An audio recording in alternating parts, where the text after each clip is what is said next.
അല്ലെങ്കിൽ CPI കരുതി? എനിക്ക് അത്ഭുതമില്ല.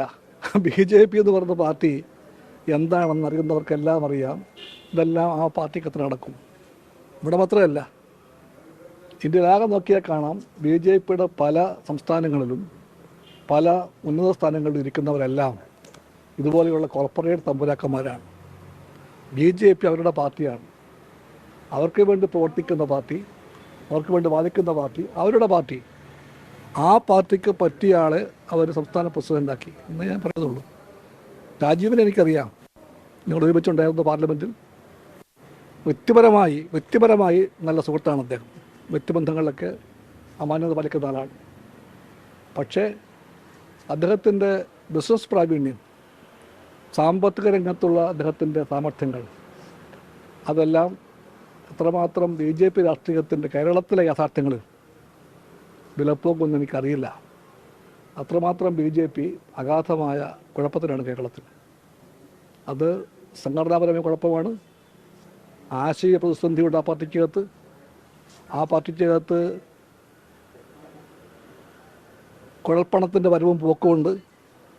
അതെല്ലാമായി ചുറ്റിപ്പറ്റി ഒരുപാട് വിമർശനങ്ങളും ചർച്ചകളും നടക്കുന്ന പാർട്ടിയാണത്. അതിനകത്തെല്ലാം എത്രമാത്രം ഫലപ്രദമായിട്ട് ഇടപെടാനും വഴി നേടാനും സാധിക്കുമെന്ന് എനിക്കറിയില്ല രാജീവിന്. അതുകൊണ്ട് ഇത്ര എനിക്ക് പറയാനുള്ളൂ. ഈ CPIയുടെ സമ്മേളനങ്ങളൊക്കെ നടക്കുകയാണല്ലോ. സ്വാഭാവികമായിട്ട് പാർട്ടി വലിയ ജനാധിപത്യമൊക്കെ പറയുമ്പോൾ തന്നെ ചില വാർത്തകൾ പുറത്തു വരുന്നത് സമ്മേളനങ്ങളിലെ മത്സരങ്ങൾ വിലക്കുന്നു എന്നുള്ള തരത്തിലാണ്. അങ്ങനെ എന്തെങ്കിലും തരത്തിലുള്ള നീക്കം പാർട്ടിയുടെ ഭാഗത്ത്? ഇല്ല, CPI ജനാധിപത്യം പറയുന്ന പാർട്ടിയല്ല, പാലിക്കുന്ന പാർട്ടിയാണ്. അത് പാലിക്കുമ്പോഴത്തേക്കും ഏതെങ്കിലും പാർട്ടി വിരുദ്ധരുടെ കയ്യിലെ കരുവാകാൻ പാർട്ടി ആരെയും സമ്മതിക്കാൻ പോകുന്നില്ല. സമ്മേളനങ്ങൾ എന്ന് പറയുന്നത് പാർട്ടിയുടെ വളർച്ചയ്ക്ക് വേണ്ടിയാണ്, ചർച്ചയ്ക്ക് വേണ്ടിയാണ്, അല്ലാതെ പാർട്ടി വിരുദ്ധന്മാർക്ക് വേണ്ടിയുള്ള വാർത്ത ഉണ്ടാക്കാൻ വേണ്ടിയല്ല. ആ കൈകളിലെ കളിപ്പാവാകാൻ വേണ്ടിയുള്ളതുമല്ല.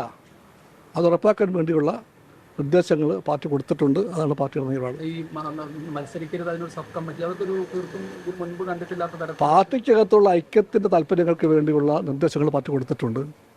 അത് പാർട്ടിയുടെ ഐക്യത്തിന് വേണ്ടിയാണ്, നന്മയ്ക്ക് വേണ്ടിയാണ്. ചർച്ചകൾക്ക് പാർട്ടിയിൽ വിലക്കില്ല, വിലക്കുണ്ടാവുകയുമില്ല. കേസിനെതിരെ എടുത്ത നടപടി അത് വലിയ ചർച്ചയായതാണല്ലോ. സ്വാഭാവികമായിട്ട് സംസ്ഥാന കൗൺസിലിൻ്റെ അംഗീകാരമില്ലാതെ അതെങ്ങനെയാണ് സംസ്ഥാന സെക്രട്ടറി പറയുക എന്നൊരു ഭാഗം ചോദിക്കുന്നത്? സ്റ്റേറ്റ് എക്സിക്യൂട്ടീവിൻ്റെ അധികാരമാണത്. പാർട്ടിയെ അപകീർത്തിപ്പെടുത്താൻ വേണ്ടി ശ്രമിക്കുന്ന നീക്കമുണ്ടായാൽ, പാർട്ടിയുടെ സൽപ്പേരിനെ കളങ്കപ്പെടുത്തുന്ന പ്രവർത്തനമുണ്ടായാൽ ചർച്ച ചെയ്യാനും ഇടപെടാനുമുള്ള അധികാരം പാർട്ടി എക്സിക്യൂട്ടീവിനുണ്ടെന്ന് ഈ വിമർശകന്മാർക്ക് അറിയില്ലെങ്കിൽ പറഞ്ഞു കൊടുക്കണം. സംസ്ഥാന കൗൺസിൽ അടുത്ത കാര്യം സഖാവ് KES ബൈൽ നിങ്ങളെല്ലാം എത്ര കൊതിച്ചാലും നിങ്ങളുടെ എല്ലാം കയ്യിലെ കളിപ്പാവിയായിട്ട് മാറുമെന്ന് ഞാൻ ധരിക്കുന്നില്ല. KES ബൈൽ ഒരുപാട് വർഷങ്ങളിലെ അനുഭവ സമ്പത്തുള്ള നേതാവാണ് പാർട്ടിയുടെ. അദ്ദേഹം സഖാവ് വലിയ ഭാർഗവൻ്റെയും അതിനു മുമ്പ് സഖാവ് PKBയുടെയും കീഴിൽ അസിസ്റ്റൻറ്റ് സെക്രട്ടറി ആയിരുന്നു. അതിനു മുമ്പ് ഏറ്റവും താഴെയുള്ള ഘടകങ്ങളുടെ സെക്രട്ടറി ആയിരുന്നു.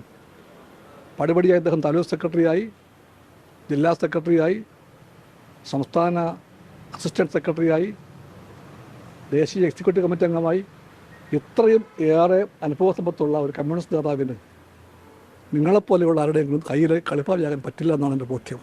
ഇത്രയും അനുഭവ സമ്പത്തുള്ളൊരു നേതാവ് അത് പാർട്ടി അപകീർത്തിപ്പെടുത്തുന്നത് എങ്ങനെയാണ്? പാർട്ടി അവർ ഉപദേശിക്കുന്ന തരത്തിലല്ലേ? പാർട്ടിക്കകത്ത് പറയേണ്ട കാര്യം പറയേണ്ടത് എവിടെയെന്ന് അറിയണം.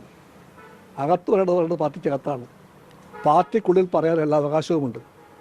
പാർട്ടി അദ്ദേഹത്തോട് അങ്ങേയറ്റം സഹഭാവം കാണിച്ചിട്ടുണ്ട്, സഹിഷ്ണുത കാണിച്ചിട്ടുണ്ട്, ആദരവ് കാണിച്ചിട്ടുണ്ട്. അദ്ദേഹത്തിന് നിഷേധിക്കാൻ പറ്റില്ല.